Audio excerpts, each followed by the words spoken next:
to be a man. Alright. So, how to be a man? Well, one of the things you have to do is realize is that life is about learning. Life is a school for the soul, and you're going to be learning all your life. So, what is toxic masculinity? Toxic masculinity is a sexist way of talking about something that every single human being has to deal with. It is the manifestation of your insecurities. Toxic behavior, toxic insecurity. Really, toxic insecurity is what we should be talking about. We should not be assigning a sex to it or a gender to it. Because everybody can be toxic. And everybody can be insecure. In fact, most of us are when we're younger. The goal is to become more secure in who you are as you get older. Insecurity is the thing that causes 90% of the terrible things in the world. Insecure people hurt everyone around them.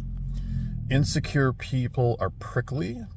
Insecure people have a tendency to pick fights, for no particular reason, but because they feel insecure.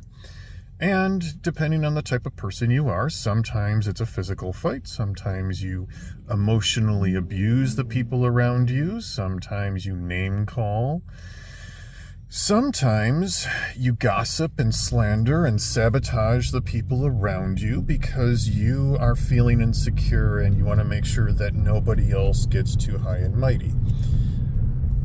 There's a thing on the internet, usually called woke culture, but, the religious right does things like this too.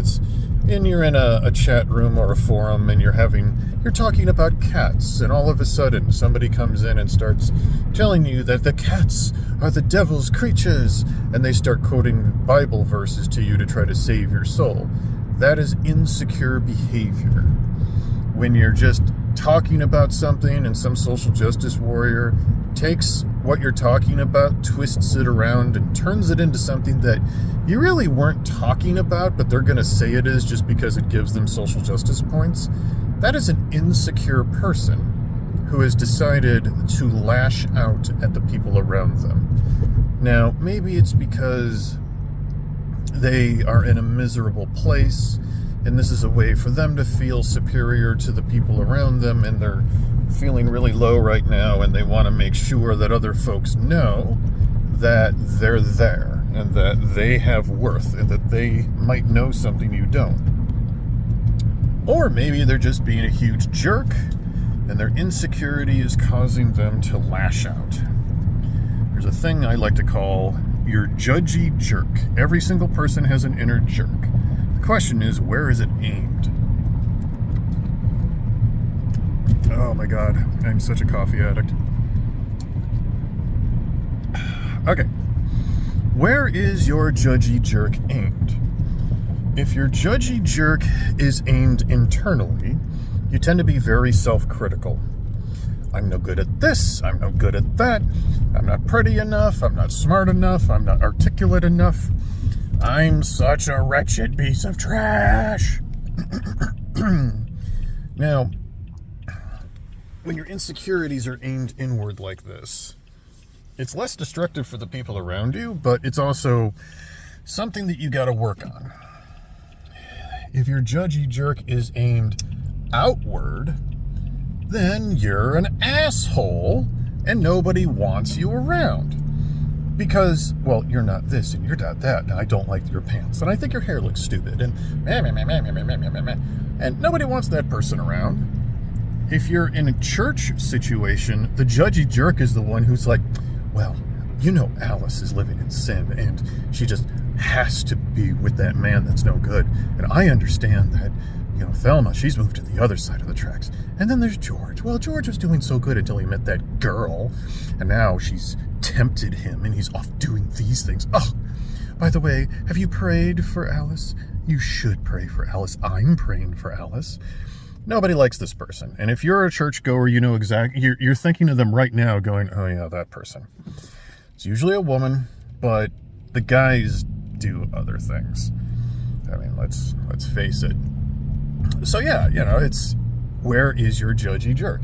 Social justice has done some good things, but it's become a wretched hive of the judgy jerks.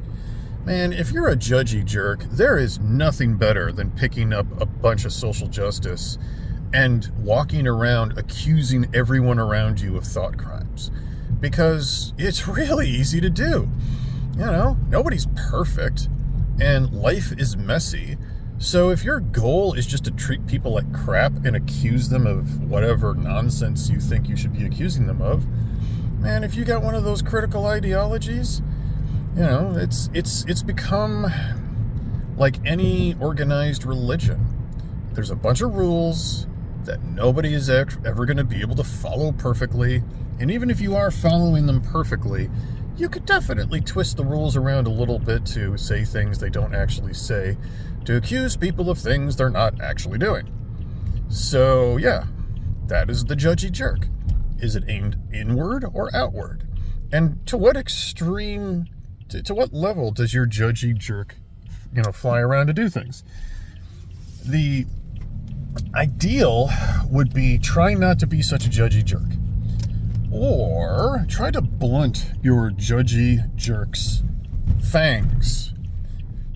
Because my judgy jerk has allowed me to be a better person. Because I need to be a better person. Also, I have a handful of friends that I can vent to who I will say horrible stuff around, and then at the end of it be like, oh, thanks for letting me get that off my chest. It's just, oh God, I needed that. And they're like, yeah, no problem, dude. Just chill. You're fine. So life is about balance, folks. You got to be aware of what you're doing to the people around you and what you're doing to yourself. And try not to be such a judgy jerk. The whole world will thank you for being less annoying.